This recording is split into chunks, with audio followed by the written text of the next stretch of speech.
खाद्य सुरक्षा योजना के ऑनलाइन आवेदन प्रारंभ हो चुके हैं और अभी तक ई मित्र पे सर्विस नहीं आई है। तो अगर आपके ई मित्र पे कोई कस्टमर आता है खाद्य सुरक्षा योजना में आवेदन करवाने के लिए, तो आप ऑनलाइन आवेदन किस प्रकार से करेंगे।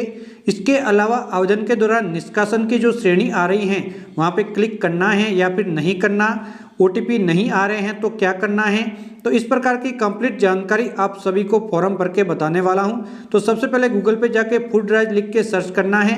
इस प्रकार से FOODRAJ, फिर ये वाला पोर्टल आपको दिखाई देगा, अभी आप देख सकते हैं। तो इस पोर्टल को ओपन करना है। जैसे ही पोर्टल ओपन हो जाएगा इस प्रकार से दिखाई देगा राजस्थान सरकार खाद्य एवं नागरिक आपूर्ति विभाग। तो आपको थोड़ा सा नीचे ड्रैग करना है और यहाँ पे आपको ऑप्शन मिल जाएगा खाद्य योजना में आवेदन का। तो जस्ट यहाँ पे क्लिक करना है। अब यहाँ पे आने के बाद खाद्य सुरक्षा योजना का नया आवेदन करने के लिए यहाँ पे क्लिक करना होगा। एक बार आवेदन कर लिया उसके बाद स्टेटस देखने के लिए यहाँ पे क्लिक करना होगा। तो जस्ट आप यहाँ पे क्लिक करेंगे। उसके बाद यहाँ पे जिला लेंगे, जिस जिले का आप आवेदन कर रहे हैं। उसके बाद राशन कार्ड नंबर यहाँ पे दर्ज करने हैं। उसके बाद राशन कार्ड खोजे पे क्लिक करना है।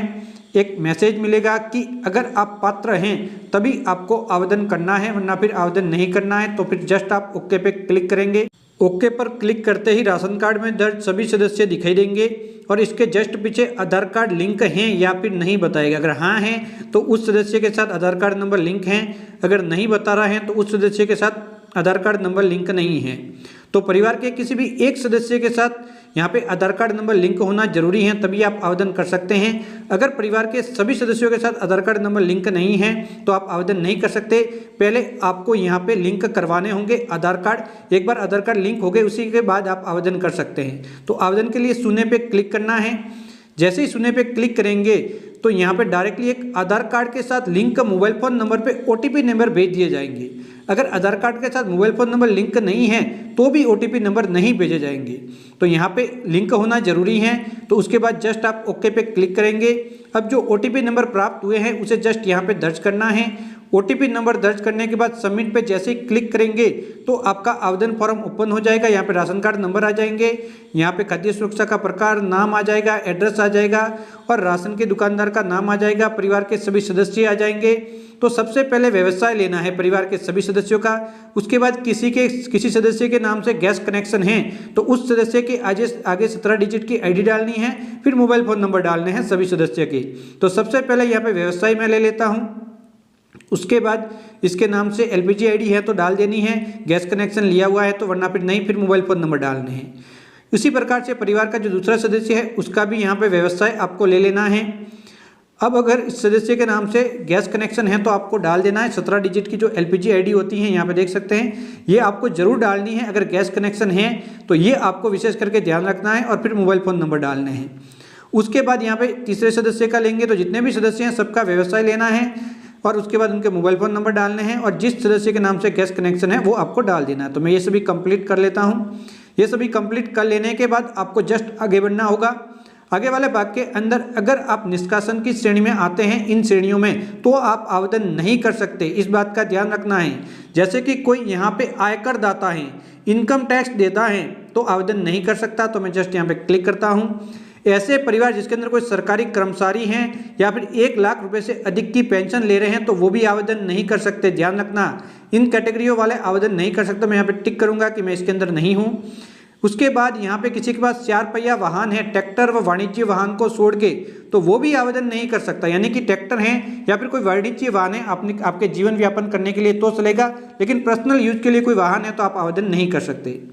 इसके अलावा यहाँ पे देख सकते हैं, अगर आपके पास जो भूमि आई हुई है वो लघु किसान की जो सीमा होती है उससे अधिक है तब भी आप आवेदन नहीं कर सकते। तो मैं यहाँ पे टिक करता हूँ कि मेरे पास यहाँ पे लघु सीमा से कम है। इसके अलावा परिवार की आय 1 लाख से अधिक है तब भी आप आवेदन नहीं कर सकते, परिवार के सभी सदस्यों की मिला के। तो यहाँ पे 1 लाख रुपए या फिर उससे कम आए हैं, 1 लाख रुपए से कम आए हैं वही आवेदन कर सकते हैं। उसके अलावा यहाँ पे जो ग्रामीण क्षेत्र के अंदर 200 वर्ग फीट से बड़ा अगर पक्का मकान है तब भी आप आवेदन नहीं कर सकते। अगर पक्का मकान है 200 वर्ग फीट से तो आप आवेदन नहीं कर सकते। तो यहाँ पे मैं टिक करता हूँ कि मेरे पास नहीं है। नगर परिषद और नगर निगम के अंदर 1000 वर्ग फीट से बड़ा अगर यहाँ पे पक्का मकान है तो आप आवेदन नहीं कर सकते। तो ये ध्यान रखना है नगर परिषद नगर निगम के अंदर। लेकिन अगर कच्ची बस्ती में है तो चलेगा, तो कोई बात नहीं। तो ये बात है यहाँ पे। और अगर नगर पालिका है तो 500 वर्ग फीट का यहाँ पे ऑप्शन दिया गया है। तो ये सब मैं टिक कर लेता हूँ। उसके बाद जाति की श्रेणी, तो यहाँ पे जाति की श्रेणी लेनी है, आप कौन सी जाति की श्रेणी में आते हैं, तो ये भी सबसे महत्वपूर्ण है। बिल्कुल सही जाति की श्रेणी सिलेक्ट करनी है। फिर समावेशन की श्रेणी, जिस श्रेणी के तहत आपको खाद्य सुरक्षा योजना में जोड़ा जाएगा उस श्रेणी में होना जरूरी है। इन सब में तो आपको होना नहीं चाहिए, लेकिन जो समावेशन की श्रेणी है इसमें से एक श्रेणी के अंदर कोई है तभी आवेदन कर सकते हैं। इनमें से कोई भी एक श्रेणी, अगर इनमें से किसी भी श्रेणी में कोई नहीं है तो आवेदन नहीं कर सकता।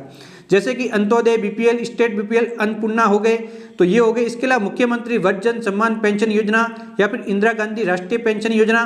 तो यहाँ पे ध्यान रखना है कि एक जैसी दो पेंशन है, एक तो इंदिरा गांधी है और एक मुख्यमंत्री पेंशन है। तो आपको ध्यान रखना है कि जिस कैटेगरी का पीपीओ बना हुआ है उसी कैटेगरी को सिलेक्ट करना है और उसी कैटेगरी का पीपीओ ऑनलाइन अपलोड करना है। यहाँ पे बहुत सारे लोग गलती कर रहे हैं, इसका विशेष करके आपको ध्यान देना। जैसे कि मुख्यमंत्री एकल नारी पेंशन हो गई और इसके अंदर भी इंदिरा गांधी जो विधवा पेंशन भी हो गई। इसी प्रकार से विशेष योग्यजन के अंदर भी 2 पेंशन है। तो जिस कैटेगरी से पेंशन पेंशनर ले रहा है वही कैटेगरी सिलेक्ट करनी है। गलत कैटेगरी अगर आपने सिलेक्ट कर ली तो समस्या में पड़ सकते हैं। जिस पीपीओ को आपको देख लो, पीपीओ में लिखी हुई होती है कैटेगरी, उसके अकॉर्डिंग सिलेक्ट करनी है। इसके अलावा सबसे जरूरी, अगर किसी ने मनरेगा के अंदर 100 दिनों तक 1 वर्ष की अवधि में कार्य किया है तो वह इस योजना में एलिजिबल है, तो इस कैटेगरी को सिलेक्ट कर सकते हैं। ग्रामीण क्षेत्र वालों के लिए बहुत ही अच्छी कैटेगरी है। तो यहाँ पे ग्राम सेवक के पास जाना है, ऑनलाइन हाजिरी की प्रिंट आउट निकाल के ग्राम सेवक से प्रमाणित करवाना है और यहाँ पे अपलोड कर लेनी है। इसके अलावा भी दूसरी कैटेगरी है जिसके अंदर अगर आप आते हैं तो ले सकते हैं। तो ओनली एक कैटेगरी लेनी है जो कि आपके लिए सबसे सही है।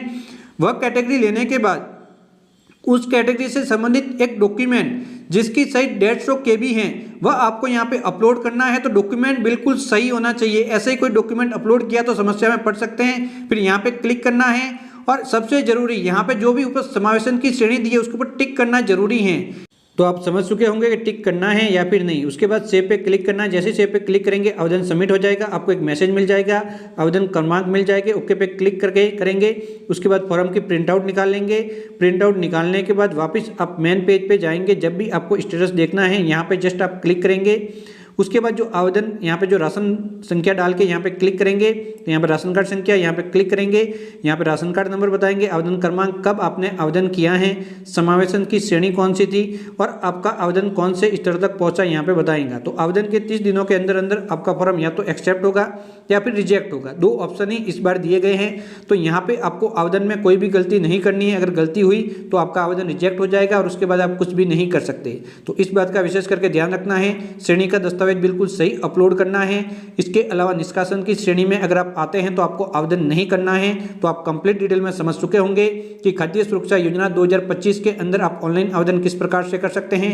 एक बार आवेदन हो गया संबंधित अधिकारी के पास पहुंच जाएगा। एक कमेटी बना के 30 दिनों के अंदर अंदर जांच करेंगी। जांच के अंदर योग्य पाए जाते हैं तो आपका नाम खाद्य सुरक्षा योजना में जुड़ जाएगा और उसके बाद राशन की सामग्री आप ले सकते हैं। तो बाय बाय दोस्तों।